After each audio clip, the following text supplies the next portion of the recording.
바이블 GPS 제62일입니다. 성경을 읽는 바른 자세. 하나님 나라의 역사와 세상의 역사는 무엇이 다를까요? 세상의 왕들은 자신들이 역사를 만들어 간다라고 생각하겠지만 성경은 그 뒤에서 보이지 않는 하나님의 손이 그 왕들을 움직이고 있다라고 말합니다. 예를 들어 페르시아의 초대 왕 고레스는 바벨론과는 다른 식민지 정책을 펴서 포로로 잡아온 모든 백성들이 자기 나라로 돌아가게 했습니다. 그는 나라의 부국을 위해 자신이 내린 정책이라 생각하겠지만 성경은 고레스가 태어나기 150년 전에 이미 하나님이 고레스를 사용하실 것이라고 기록했습니다. 이사야 45장 4절. 내가 너를 지명하여 부른 것은 나의 종 야곱, 내가 택한 이스라엘을 도우려고 함이었다. 네가 비록 나를 알지 못하지만 내가 너에게 영예로운 이름을 준 까닭이 바로 여기에 있다. 세계사는 이미 일어난 일을 기록하지만 하나님 나라의 역사는 하나님이 이미 예고하신 것이 어떻게 성취되어 가는가를 기록합니다. 그래서 역사는 하나님의 증인이 됩니다. 이사야 43장과 44장에서 하나님은 열방의 우상들을 재판종으로 불러와서 누가 참 신인지 한번 심판해 보자 하십니다. 미래를 예고하고 그대로 이루어지게 하는 신이 참 신이라 변론하십니다. 이사야 43장 12절. 바로 내가 승리를 예고하였고 너희를 구원하였고 구원을 선언하였다. 이방의 어떤 신도 이렇게 하지 못하였다. 이 일에 있어서는 너희가 나의 증인이다. 내가 하나님이다. 주님께서 하신 말씀이다. 이사야 44장 8절. 너희는 떨지 말아라. 겁내지 말아라. 내가 예전부터 너희에게 이미 예고하여 주지 않았느냐? 나는 예고하였고 너희는 이것을 증언할 나의 증인들이다. 나밖에 다른 신이 또 있느냐? 다른 반석은 없다. 내가 전혀 아는 바 없다. 그래서 그 하나님의 역사를 지고 가는 이스라엘은 하나님의 증인으로 채택된 거룩한 제사장 나라가 되어야 했습니다. 하지만 이스라엘은 우상을 섬김으로 하나님의 언약을 지키지 못했습니다. 그래도 하나님은 신실하셔서 이스라엘과 하신 약속을 지켜주심으로 포로들을 다시 예루살렘으로 돌아오게 하셨습니다. 역사를 주관하시는 분이 하나님이십니다. 구약시대에는 이스라엘이 하나님의 증인이었다면 신약시대에서 예수님은 제자들을 증인으로 부르셨습니다. 사도행전 1장 8절. 그러나 성령이 너희에게 내리시면 너희는 능력을 받고 예루살렘과 온 유대와 사마리아에서 그리고 마침내 땅끝까지 이르러 내 증인이 될 것이다. 이스라엘은 하나님의 언약을 지킬 수 있는 능력이 없었지만 예수님은 성령님을 보내주셔서 하나님의 말씀을 지킬 수 있는 능력을 주셨습니다. 하나님을 증거하는 증인은 어떤 과학적 증거나 설득하는 말 또는 논쟁이 아니라 바로 말씀대로 사는 제자입니다. 오늘의 여정. 오늘은 1차 포로 귀환 후 아직 페르시아에 남아있던 유대인들에게 불임절이라는 큰 명절을 남겨준 에스더 왕비의 이야기와 2차 포로 귀환의 여정을 기록한 에스라 후반부를 읽습니다. 에스더서에는 하나님이라는 단어가 단 한 번도 나오지 않지만 하나님의 일하심을 분명히 보게 해줍니다. 왜냐하면 단순히 우연이라 하기에는 너무 많은 우연들이 나오기 때문입니다.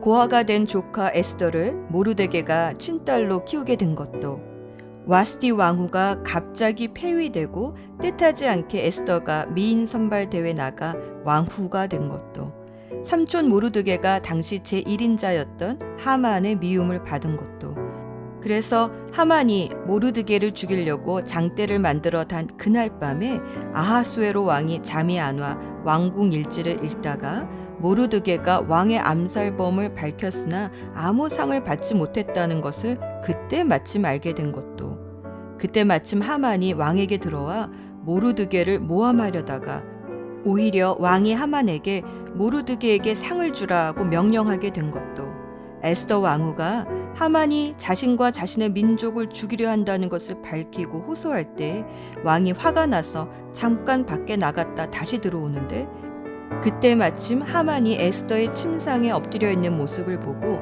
왕후를 덮치려 하는구나 하며 더욱 노하게 된 것도, 그래서 하만이 모르드게를 달아 죽이려 했던 장대에 매달려 죽게 된 것도, 이렇게 우연이라 하기엔 너무 많은 우연들이 에스더서에는 나옵니다. 하만은 주사위, 즉 부르를 던져 유대인의 학살의 날을 잡았습니다. 주사위를 던지는 것은 사람의 눈에는 우연처럼 보이지만 그 주사위마저 하나님 손에 있다는 것을 에스더서는 명확히 보여줍니다. 바로 그날 유대인들을 죽이려 했던 원수들이 오히려 유대인들에게 보복을 당하는 날이 되었기 때문입니다. 모르드게가 에스더에게 한 말을 보면 더욱 분명해집니다. 에스더 4장 14절. 이런 때에 왕후께서 입을 다물고 계시면 유다 사람들은 다른 곳에서라도 도움을 얻어서 마침내는 구원을 받고 살아날 것이지만 왕후와 왕후의 집안은 멸망할 것입니다.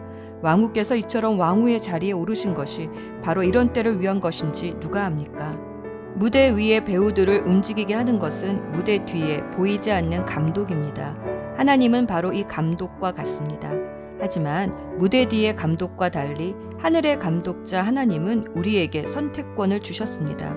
하나님의 각본대로 순종할지 불순종할지에 대한 선택권을 우리에게 주셨습니다. 우리가 불순종하면 하나님은 다른 배우를 쓰십니다. 에스더는 이 말을 듣고 그 유명한 말을 합니다. 그러다가 죽으면 죽으렵니다. 3일 금식 후 목숨을 걸고 왕 앞에 나간 에스더는 그렇게 유대 민족을 구원하는데 귀한 통로로 쓰임을 받게 됩니다. 유대인들을 죽이려 했던 하만은 아각의 아들입니다.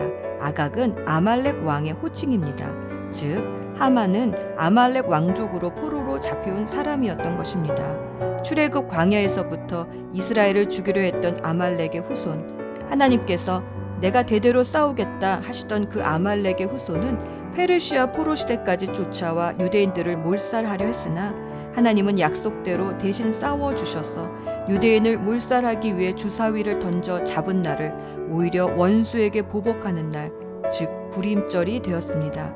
유대인들은 이 날을 지금도 음식을 나누며 가난한 이들에게 선물을 주는 명절로 지키고 있습니다. 하나님 안에서 우연은 없습니다. 에스더 사건이 지난 후 에스라는 레위인을 중심으로 제2차 포로 교환을 합니다. 에스라 6장과 7장 사이에는 대략 60년의 시간이 흘러 있었습니다.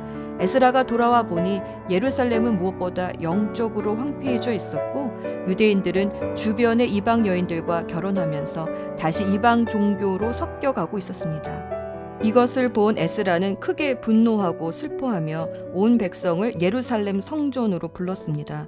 마치 장마철이어서 큰 비가 내리고 있었는데도 에스라는 모든 백성을 성전 앞 광장에 모이게 한 후 죄의 심각성을 알리고 이방 여인들과 결혼한 사람들을 이혼까지 시킵니다. 하나님은 이혼을 싫어하십니다.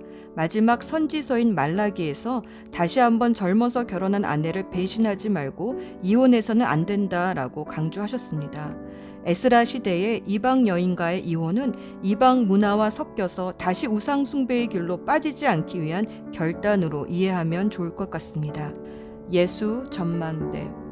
에스더 4장 16절. 어서 수산에 있는 유다 사람들을 한 곳에 모으시고 나를 위하여 금식하게 하십시오. 사흘 동안은 밤낮 먹지도 마시지도 말게 하십시오.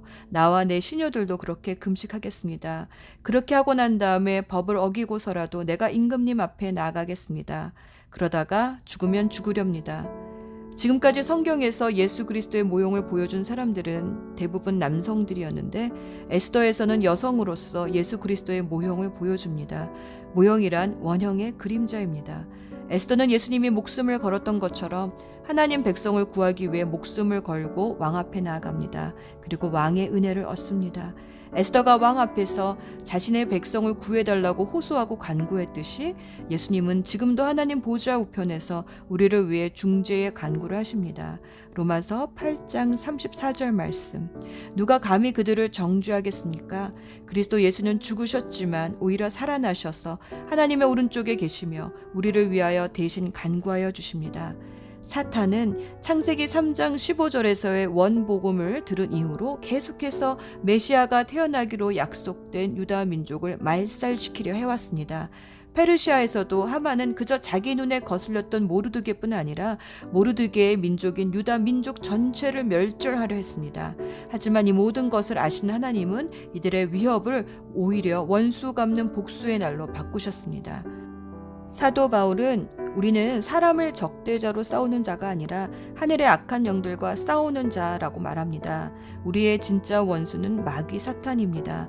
사탄은 우리를 항상 공경에 빠뜨리려고 참소하지만 하나님은 이 위기를 기회로 바꾸셔서 고난 중에 있는 성도들에게 승리를 안겨주시는 분이십니다.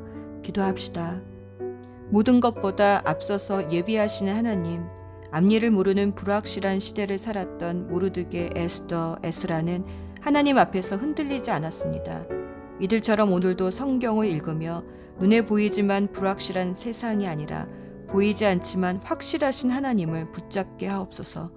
위기를 승리로 바꾸어 주시는 예수 그리스도의 이름으로 기도합니다. 아멘.